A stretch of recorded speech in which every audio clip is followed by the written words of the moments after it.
Hello, and welcome to another edition of Your Therapist Needs Therapy. Your friendly neighborhood therapist, Jeremy Schumacher. I'm a licensed marriage and family therapist. Today, let's talk about what you're consuming on the interwebs. Me, right now. How'd you find me? Wellness with Jer was a big mistake when it comes to SEO searchability. The internet just thinks that's a typo. A typo for wellness with her. Who's the her? No one knows. It's more mysterious that way.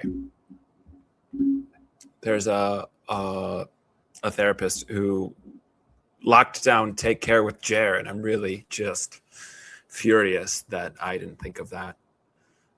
But good for them. That's really good. One of my clients is fairly invested that I should rename my practice Therapy with Jeremy, which has a certain lilt to it, but you have to pronounce it that very specific way. And I don't like near rhymes.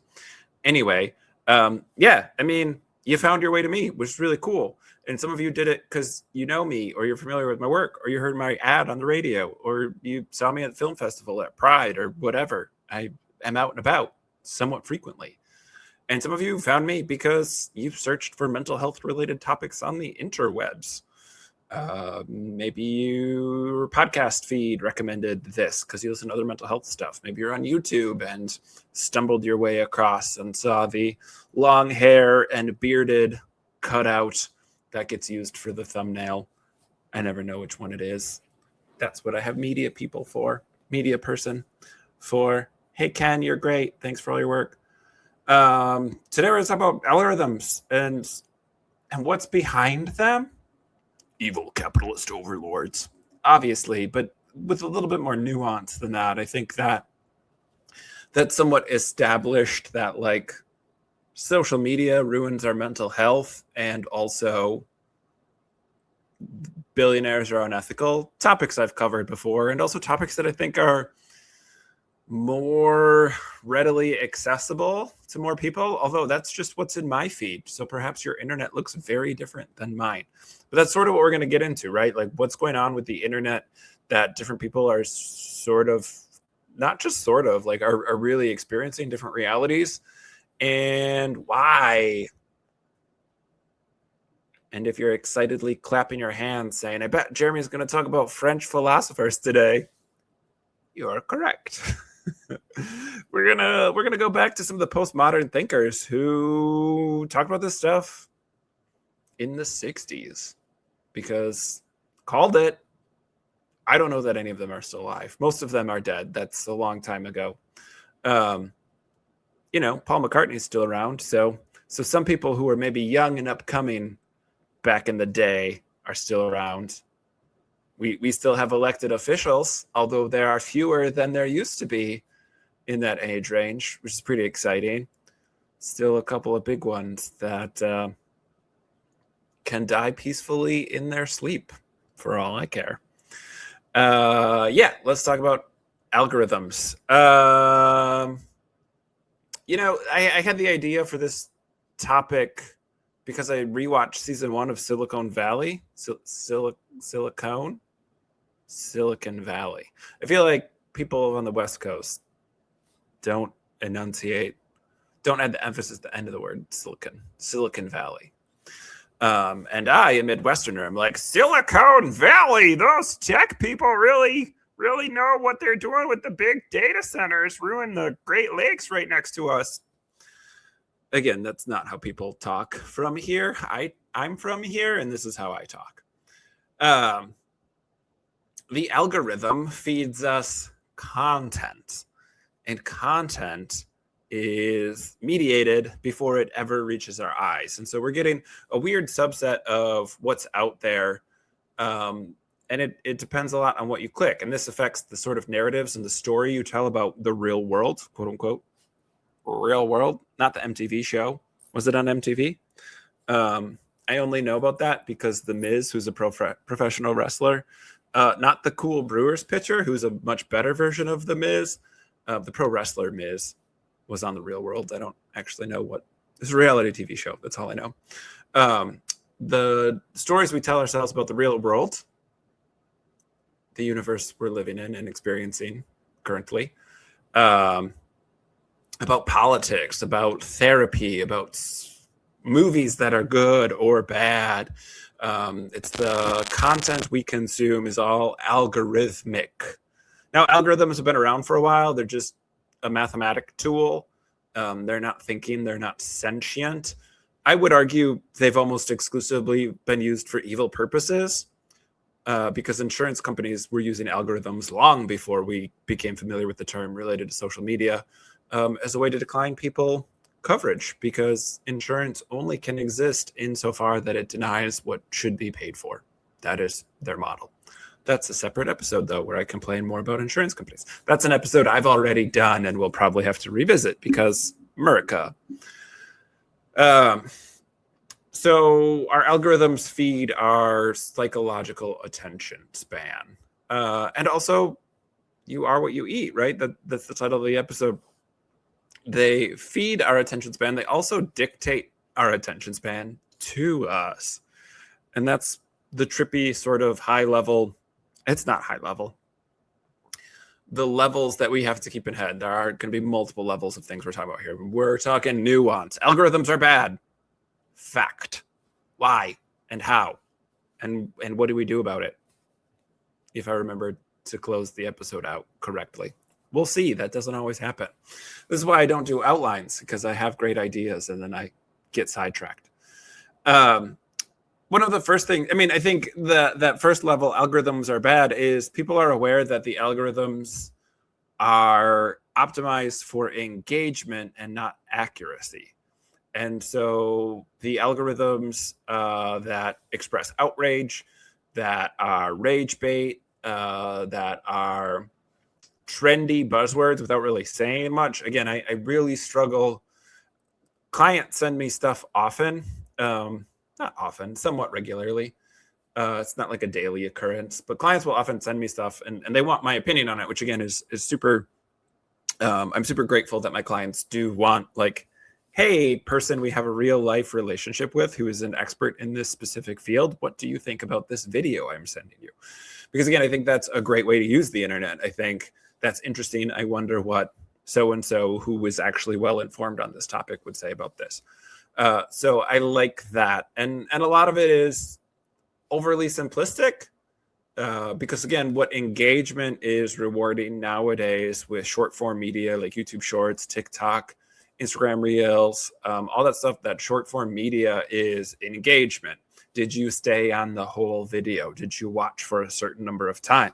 Data that I get regularly that I don't really care about is like how many people stay watching or listening to my videos. And the reason I don't care about that is because like I don't ever change how I'm doing it, because I know a bunch of people click away in the first 5 minutes while I preamble my episode before getting to the point, because I need it for dopamine. It's engagement, right? A lot of these things are geared towards engagement. And so those people who do like long fingernails and click on everything while they're making like a gross smoothie, like that's rage bait, right? That's engagement. Or like the people who are into ASMR. So again, there've been certain things that sort of rise that are just like, they only exist because the internet exists in its current form. Something like that shit wouldn't have worked on Vine back in the day, if y'all are old enough to remember Vine. I don't even want to say the glory days of the internet, because there was plenty that wasn't good about the internet back then too. But the question that the algorithms are looking for is, did you click on something? Did you stay on the page for a certain amount of time? Did you go back to the page? So it's monitoring the scrolling that happens, but it's tracking the engagement. People scroll, that's the expectation. What it's specifically looking out for and mapping and charting and keeping tabs on is what held your attention. What did you engage with? Because what they're going for is not some sort of agreed upon reality, but is reinforcement. If you got mad about this thing, we're going to send you more of that thing, because that reinforces the idea that that is a thing, which is how we get people who are so devoid of reality. If you ever have the misfortune of listening to a Republican talk for a long time, they're going to say a bunch of weird stuff because many of them lack critical thinking skills. That's why they're Republican. And two, their lived reality is very shallow and odd. It's conspiratorial. Since the Trump 1.0 presidency and then QAnon and everything that sort of happened with that, COVID, all of these things have leaned conspiratorial. And so you get they're eating cats and dogs in a presidential debate, and somehow like that's not disqualifying because that's what an old demented man sees in his feed, who's never smart to begin with and has dementia and zero critical thinking skills. But that's what he's consuming. And also that can get filtered out for people who aren't supposed to see that, for people whose experience of the world is that's a good businessman. And so the algorithm cuts both ways, right? It reinforces a perceived reality for people based on their engagement, and it excludes things that might challenge that perception to keep people sort of filtered in those various ways. And again, it's not just right wing. I think a lot of wellness culture, I think a lot of sort of hope cope bullshit that liberals, I'll say especially white liberals, are consuming are like rest is resistance type memes. And like I've talked about that concept before. As a slogan, that is fine. It means more than that, right? And again, I think specifically for people who aren't doing a ton of work, who aren't organizing, who aren't part of community, that lets them feel like they've done something. They liked a video, they shared something to their friend group. And while those things can have some meaning, that isn't the actual active work of organizing, let alone revolutionizing. And so, again, it goes both ways. I think the algorithms have really ruined whatever used to be good about the internet, which we'll get into. But this idea of continuing to sell people the idea, and this is religious, right? This is religious trauma. I've worked with this for years after doing my own work coming out of religion. This idea that you're not enough is one of those concepts that's really tricky because like how do you define that? And it really messes with our brain that there is some vague concept of what enough is. We've never defined it. It doesn't have rigid parameters. And so we can never really fully meet it. It's one of those dangerous sort of thought processes that really become a hamster wheel that our brain can get stuck on. So we're never doing enough. There's continual outrage that feeds the engagement of the algorithm. And it does need to give us this idea that we're doing something. Game designers have studied this, and we know about some of the psychological concepts. The easiest metaphor I can use is in video game design. You need it to be challenging because humans get bored when they don't feel challenged with something. So you need something to be challenging and rewarding. You do need to level up. You do need to unlock things. You do need to feel like there's progression being made. And so while the outrage machine exists, you do need to convince people that liking things and subscribing and clicking and sharing is accomplishing a thing, right? And like super meta, right? Like while I'm recording this, like, subscribe, do all those internet things. Like, yeah, I'm aware, right? This is not all I do. This is more than a hobby, but certainly not my day job. This is trying to combat the nonsense that's out there with learning and getting you to use your brain and think critically. Hooray. Think about sort of like the influencer culture. It's beauty products, it's fitness, it's wellness, it's productivity, religion, therapy. But I think the sort of core things that are like beauty, wellness / fitness and productivity, like the internet's not giving you any of those things. Again, and I would almost say specifically the longer you stay on your phone, the less those things exist for you in the real world, in real time. You're consuming that as a product from other people and not doing anything. So like, again, that dual messaging of you are not enough, but you are doing something. So like, good for you. So stay right here and keep doing that while we subtly convince you that you're not enough and keep you from doing anything. And so the algorithms lean towards fear and inadequacy. And that is really fun when you look at like why are those the values that are embedded in the algorithms? Now, the algorithms are not pristine, flawless mathematic equations that are distillations of the human brain. They're things that were created, they're coded. The large language models that are wildly agreeable to you were written to be agreeable. One, based on some data that we get from the engagement. But again, the algorithms started somewhere before they started tracking everything, before they started keeping tabs on how long our eyes stayed on the screen before looking away, before they were tracking all of that stuff, which they have so much data. We do not live in a private society.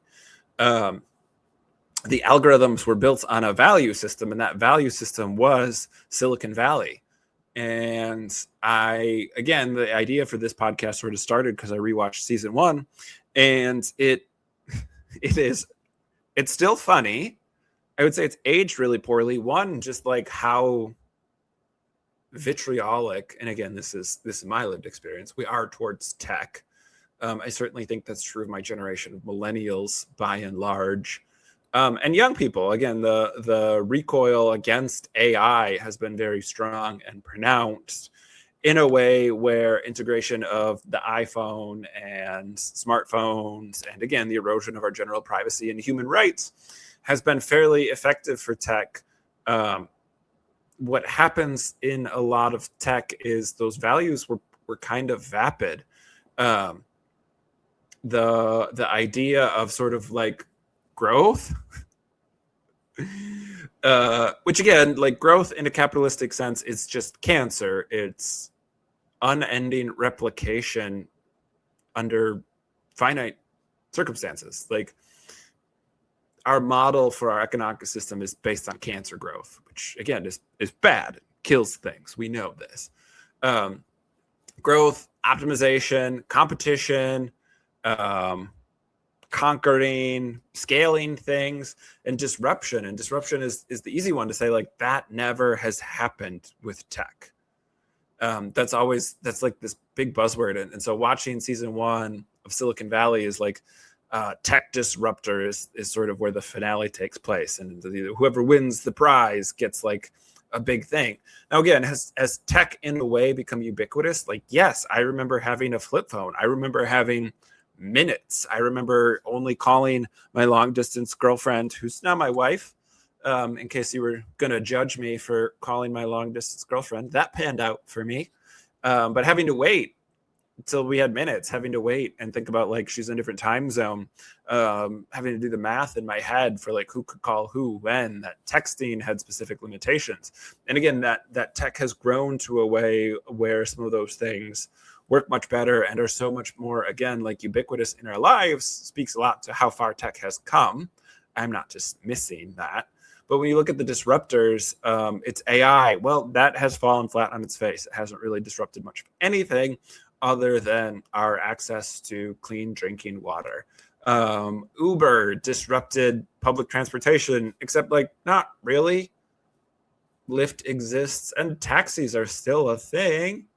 So it sort of took taxis and modernized them so you can order them from an app on your phone instead of having to call a number.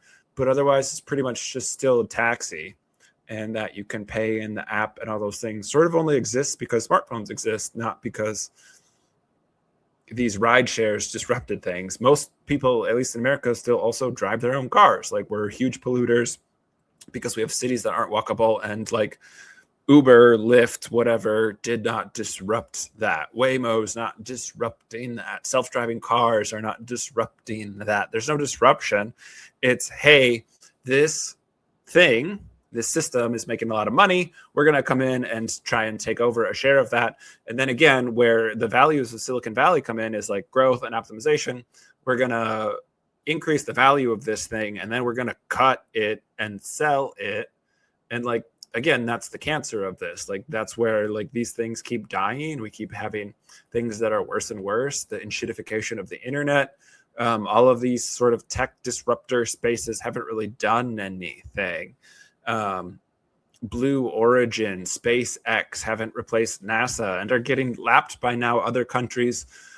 Federal subsidize their state level engineering things, like the idea that we could be exploring space and exploring the ocean and working together as a planet instead of like in competition doesn't happen, because again, the competition is one of the values that big tech put into the algorithms from the get-go.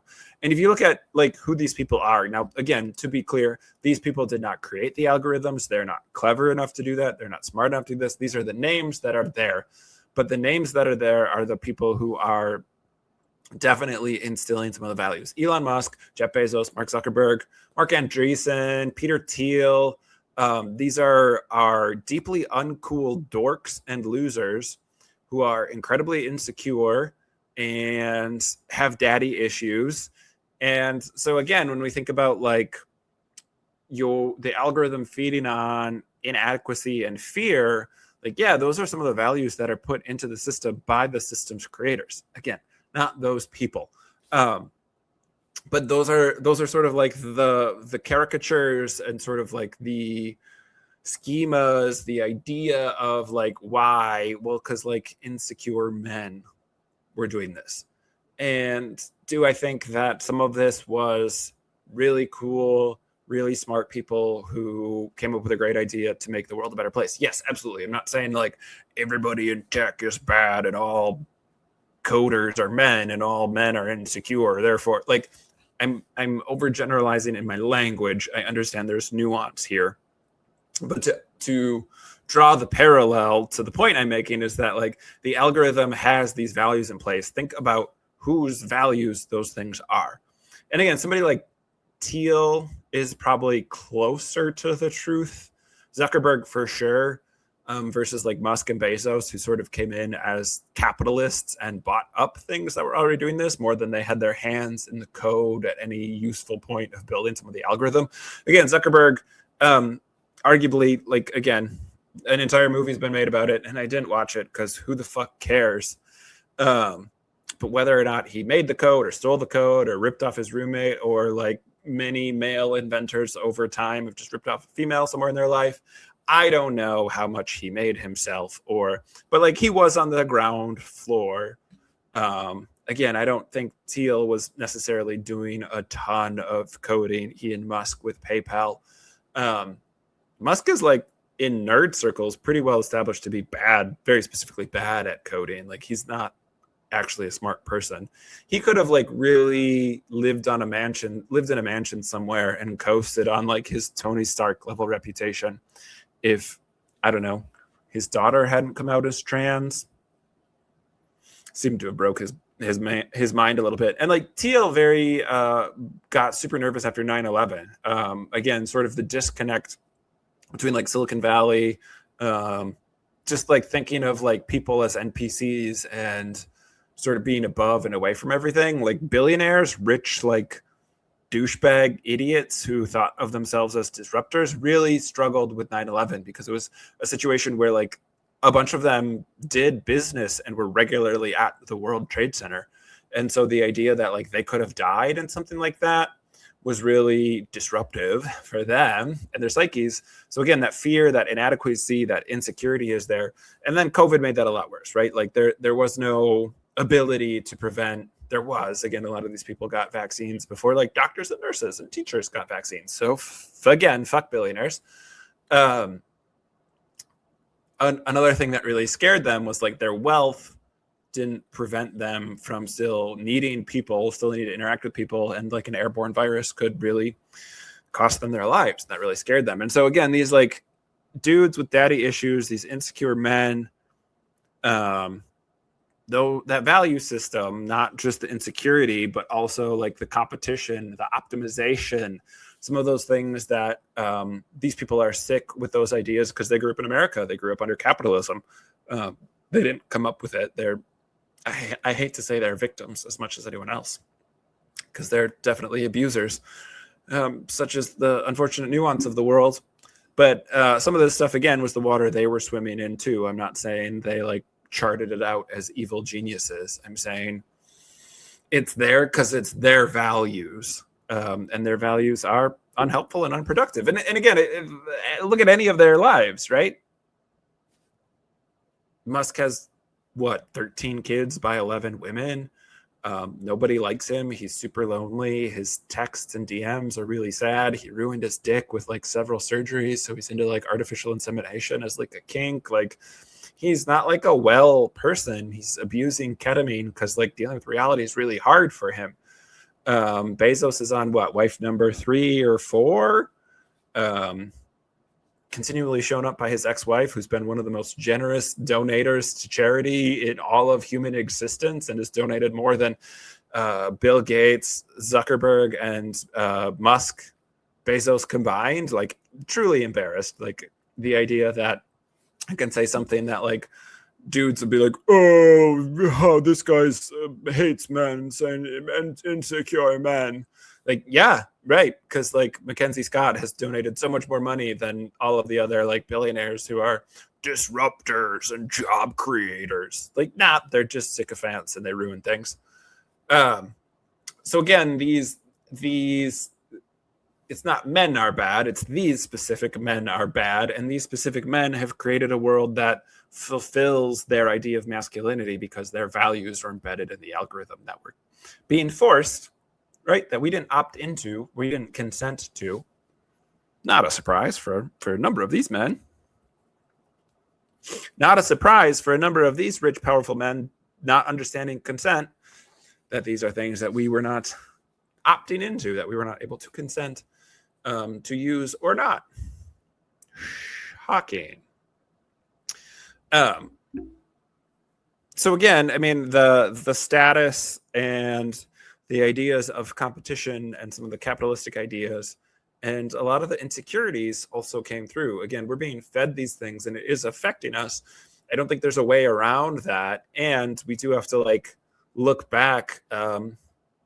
If this is like a telescope, we're looking through the other end of the telescope and seeing what it also tells us about the people who created it, which is like deeply insecure and fearful people as well.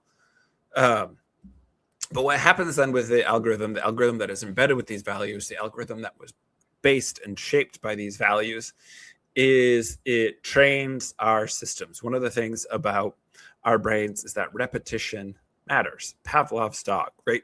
Think about bell ringing, and then we get the meat powder, and then when the bell rings, we start salivating even without getting any meat powder, right? That call and response, that reward system is very powerful in us. Paul Heyman, who's a very famous figure in pro wrestling, talks about name recognition. And if you run a promo on Friday that says, he uses some made up name and like Phil Gluckman, just the greatest wrestler nobody's ever heard of before. Wait till you see Gluckman come out. And then you run another promo next week and you say, Phil Gluckman is debuting next week. This is the most unheralded, naturally gifted wrestler I've ever seen that nobody's ever heard of. Make sure you check out Gluckman. And then Gluckman finally premieres. What's understood in pro wrestling is that segment on TV will do better because you've done the repetition thing over and over and over again, more so than just having Gluckman be on TV. And even if he's really actually good at what he does, that won't matter without that repetition beforehand, right? It's why I think the modern day right wing just says things that aren't true, that are provably false, very easily falsifiable, because they're going for repetition. And some of this stuff they used to get away with easier because it couldn't be fact checked in real time. Now it can be, and they're sort of learning that like for a subset of the population, they can still just get away with it purely on repetition because people won't check. Which is maddening for somebody like me who like checks lots of things. And before I put things out and before I put my name on things, like double and triple check sometimes. Not this. This is podcasting, not a real scientific inquiry. The medium is accessible. Again, like a cog in the wheel. I'm not unaware the meta-analysis of like everything I'm saying can also be applied to this podcast. Like, yeah, for sure. If I was going to write a paper that was going to peer review, I would do a lot different job than I am putting it out. I do maintain that what I put out on a weekly basis is way more beneficial than something that Rogan or Peterson or whoever Ben Shapiro is doing. But again, part of it is like, yeah, the repetition isn't necessarily evil. The idea that our brains are wired for that, and this is a known phenomenon, is not bad or wrong. A lot of what I got into with podcasting with was don't follow your numbers. Make sure you're putting out consistent content. And over time, that separates itself. And then whether you have any sort of skill or there's an audience for it will happen. But like most podcasts don't even hit 10 episodes. Because again, it's one of those things where like to pop a number is really difficult unless you already are famous, which again, like sucks that any level of fame is like, we're going to have every single person who's ever been on a sitcom has their own podcast. And like, we're all trapped by the machine. So it's not good. But the repetition matters, and the repetition then shapes perception. I would argue it doesn't create that. I think the perception exists. I don't know. It's messy, right? Like there's nuance there. There's a back and forth. There's a feedback loop there, but certainly shapes perception. And so your brain is looking for certain patterns. The more you see them repeated, the more your brain recognizes them. And so then it's easy to, again, sort of demonize whatever marginalized group you're going to say is taking their money when it's obviously like the billionaires have always been taking the money. So you are having a feedback loop in your brain, and the algorithm is tracking that feedback loop and then feeding it back to you, right? And so like if you think of our feed instead of as like updates in real time, but as like rehearsing for engagement, the algorithm is mirroring back what your brain is trying to practice with repetition. And again, it's not intentional, it's not consensual. It's one of those things where I when I say practice, I mean like I do mean rehearse. I mean repetitive behavior, not necessarily like intentional thing that you're trying to do. Language is hard. Just did an episode last week about that. And again, I mean, as a religious trauma therapist, this is really apparent when you look at something like repetition shapes perception. The way that like most church liturgies exist, a worship service, the prayers, the chants, the songs that are just prayers and chants to music, that repetition really matters. That helps people, again, recognize patterns more easily. That makes them believe or hold that the pattern matters. Again, Phil Gluckman's debuting next week suddenly has meaning, even though it's totally made up, right? Religion's totally made up, but suddenly has meaning because of how it's repeated and where it's repeated. The technology is different. The psychology isn't. The methods of control are presented to people with some degree of certainty to complex questions, some degree of identity to a big formless void of a world, clarifying in-group, out-group dynamics, who are your enemies and who are your friends, giving you that sense of belonging. You're here, you're one of the good ones, you're with us, you're on the in-group. And then the moral panics that exist for that out-group. Again, like that's what organized religion has been doing. That's what politics has been doing, less successfully than organized religion, although that does seem to be shifting a touch. And so again, the algorithm is really in touch with the narratives that are out there, and then it's just tracking you to feed you back which narratives you're already sort of believing, you're curious about, you're inquisitive about, or are already totally locked in. It's going to feed you more, which is again how I think the internet has become a very siloed thing, and how like talking to other people about what's in their feed or what's in their algorithm is like really weird. And like for some people, I'm very jealous. I mean, like, and depending on how neurodivergent you may or may not be, like your algorithm might look different. My YouTube algorithm is a lot different than my Instagram algorithm. They both get like thrown off somewhat easily. My YouTube algorithm used to be pristine, and then my children got a hold of it. But it's one of those things where, again, like I use different mediums for different things, and I'm very aware of that. And then it's interesting how the algorithm learns that and again feeds that back to you. And so YouTube is for board games and sports in a way where like Instagram is for dogs and lizards and disc golf. And again, like I don't think that's intentional. I don't think that's coded into those algorithms. That's me using those things differently.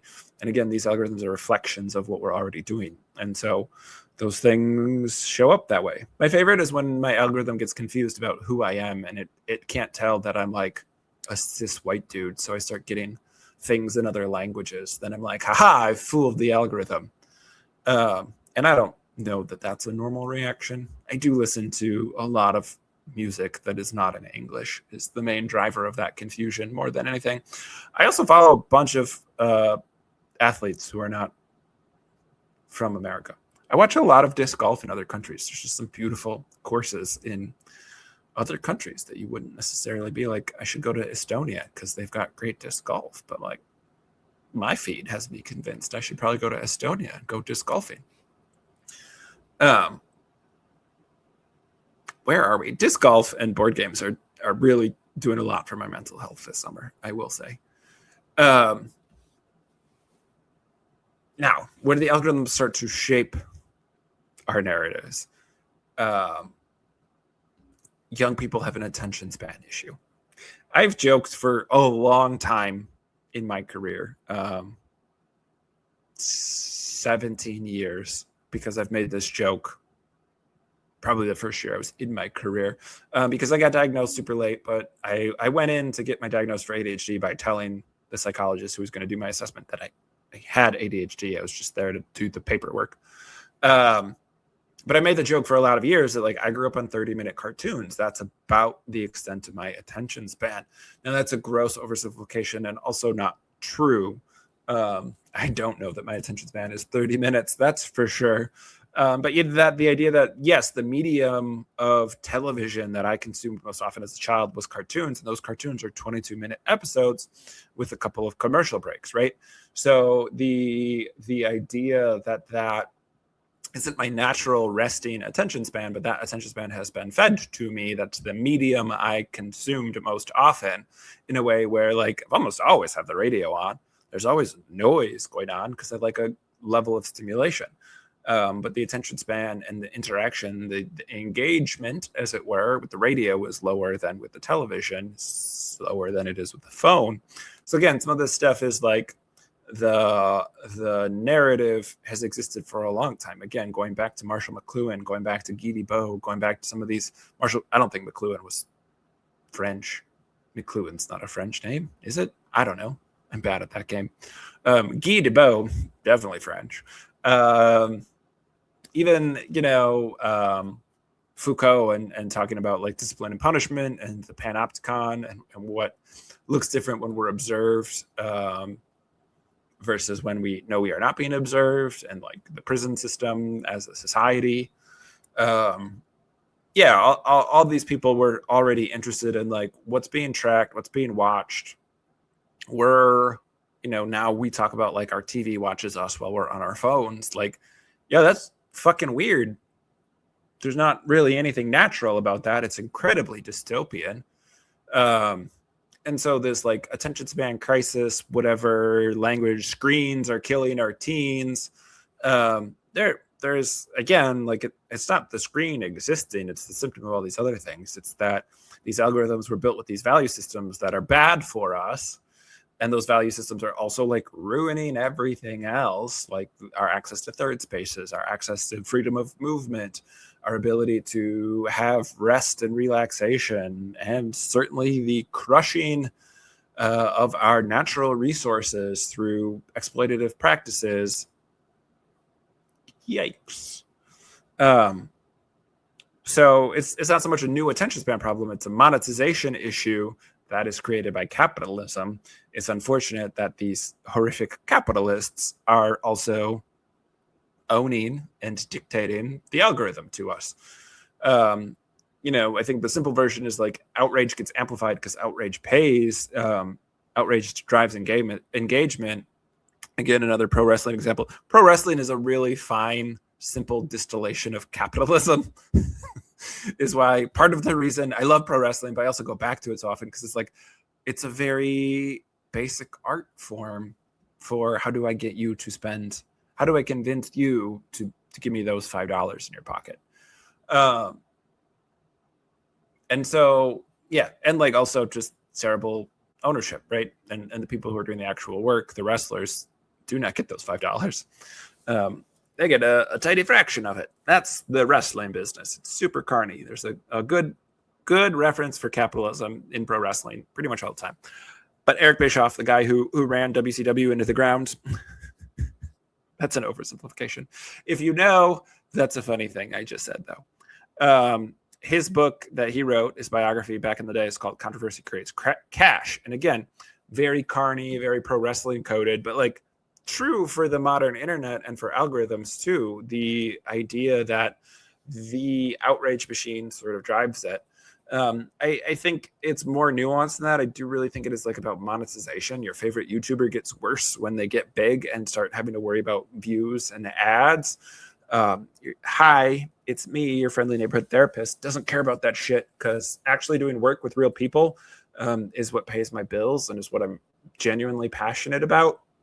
I suppose if somebody were to back up a dump truck full of money and drop it on my front lawn, I could be swayed to do this more seriously and professionally, but like, I'm just not passionate about that. I get a lot from the people aspect of this, not talking into a camera, which is what's happening right now. Thanks for watching me, so I'm not just screaming into the void.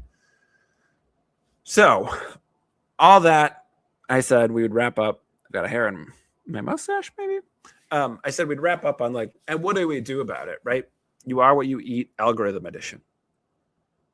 I mentioned earlier how I handle this, right? The answer is already there, and I'm not perfect at it by any stretch of the imagination.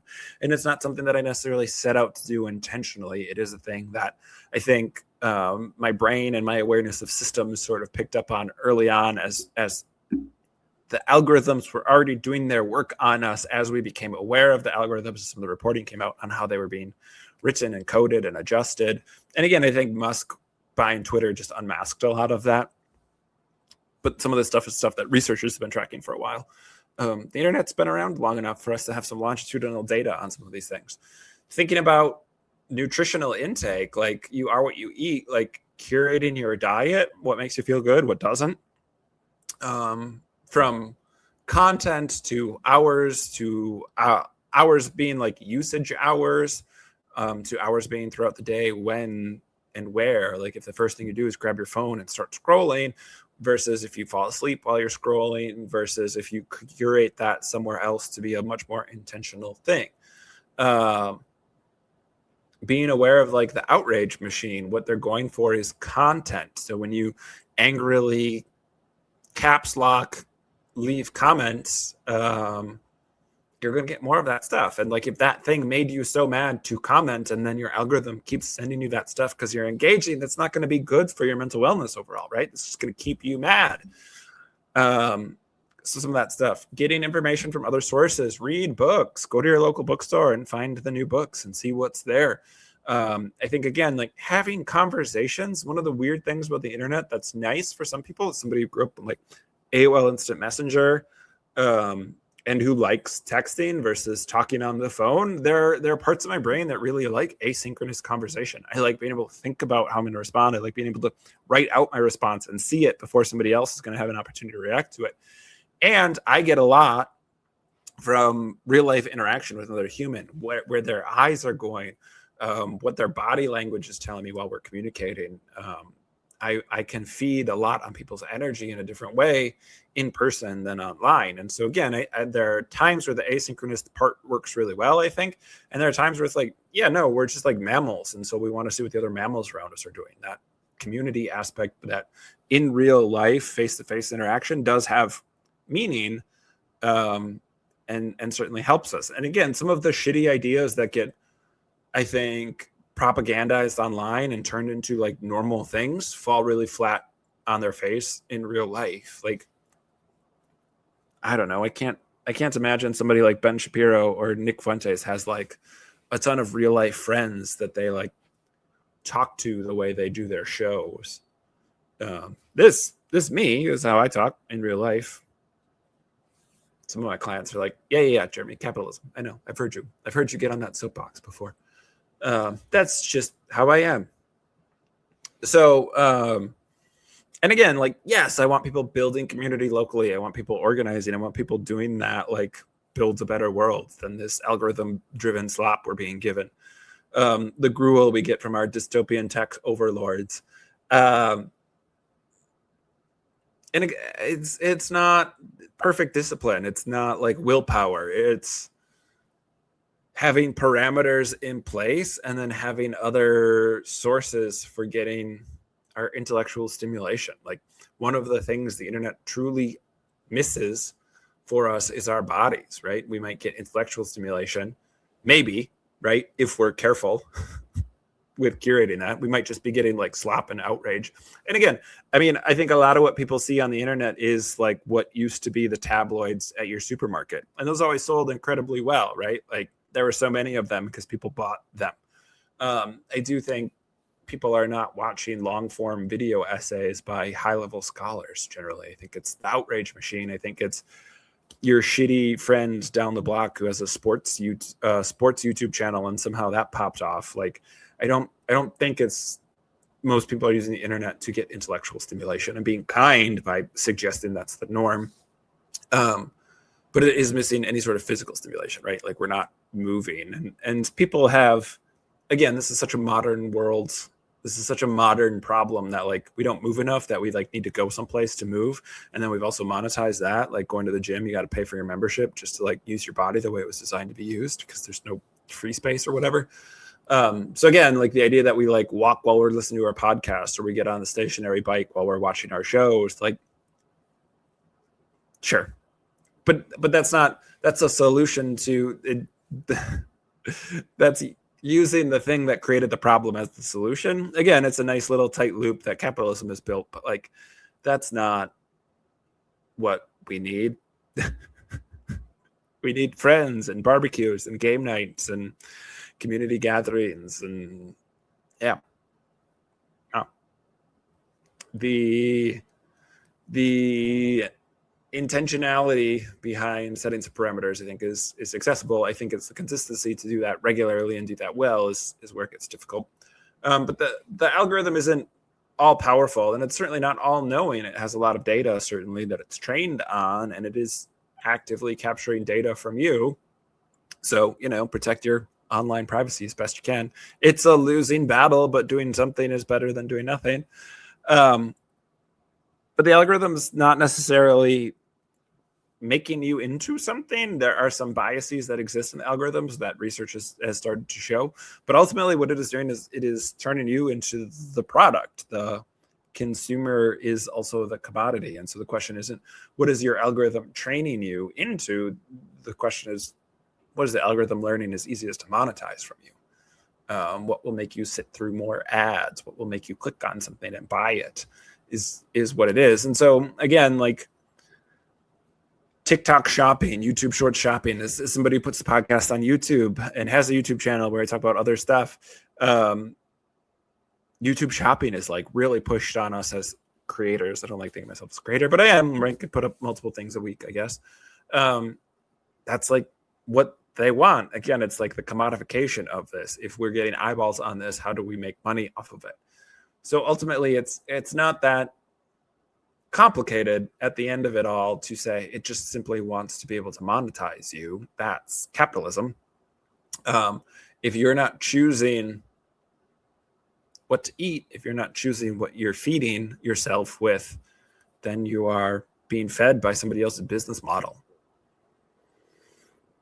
And like, I don't know, modern society has taught us people really like licking those boots. The billionaire boot is some people's acquired taste.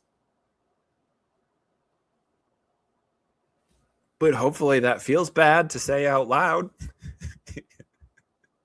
Hopefully people realize that and don't like it. That would be cool.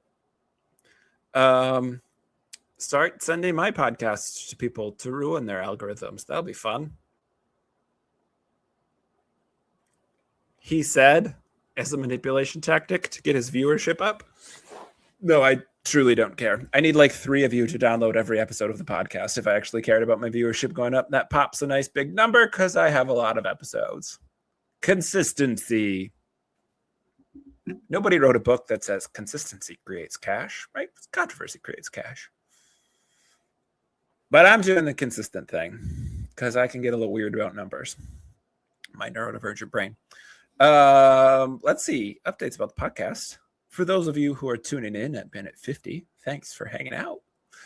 I have gone from talking about having guests to scheduling guests. Hooray! It's summer. It's a weird time to schedule. And admittedly, I took most of the spring off for even reaching out to people. But again, I have not just the thought of getting guests on, but actual guests scheduled.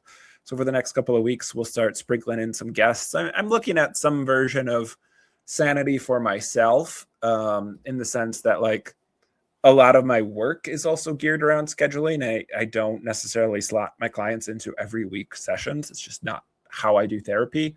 And that tends not to be what my clients need from me. So there's a lot of scheduling that I have to do in my day-to-day job, in my actual real life job, that pays the bills. And I just sort of get tapped out on scheduling. And so thinking about adding 4 guests a month, or 4.3 guests a month for the 4.3 weeks of the month, got to be too much. And so, yeah, we're going to try and hit a better cadence with that, and sprinkle in guests, maybe every other episode or that type of thing. And it's just a lot easier for me and the age of my kids and when I have time to record and all those things, where I have that flexibility to just record a solo episode, talk about what I want to talk about. So, yeah, but we'll have some guests coming up, which is super cool, and I'm excited for. Always fun to get other people's perspectives and voices on things that I don't know as much about, because I like learning too. Look at us engaging our critical thinking skills together. All right, y'all. Let's see. My mental health. I said this earlier. Board games and disc golf. Disc golf has been phenomenal. As somebody who's dealing with an injury last year, I've been out a ton, so much that my calves are super tight and my ankles hurt. So now I'm in PT because I need to learn how to walk properly. Somebody who played D1 sports, it's pretty frustrating to have to do all this like basic biomechanic stuff. Not a huge shock as a neurodivergent person, though. And yeah, like getting into some role-playing games beyond D&D. If you pay attention to, if you watch my YouTube, I put out a number of videos about Baldur's Gate 3, which is pretty much the only video game I played for the past couple of years. Not that I game a ton. I got young kids, and if the PlayStation is on, it's usually because the kids are using it, not me. But I got into D&D at a time when Baldur's Gate was still thriving, and so a lot of D&D, and I'm branching out to some other tabletop role-playing games. So that's been really great. Really interesting stuff for me as a neurodivergent person, as a ADHD brain that likes novelty and new interesting ideas, and definitely likes to read the rules for every board game I own. That mix of like there's rules and there's also novelty has been really great for some of the lesser known role-playing games, and the therapeutic value of that, right? Like Greg Shanik was a early guest on the podcast talking about role-playing games in a therapeutic sense. I might get a local business on to talk about some of the role-playing games too. So again, guests are scheduled, and get outside and throw some discs at some baskets, get out on the water. It's been stupid hot, so when disking is not pleasant, it's great to be in the water. That's how I've been rolling these days, this hot summer 26. So do those things if you're looking for stuff to do. They're great. Yeah, all that in service of taking care of yourself, taking care of other people. We'll be back next week with another new episode. Peace out, everybody.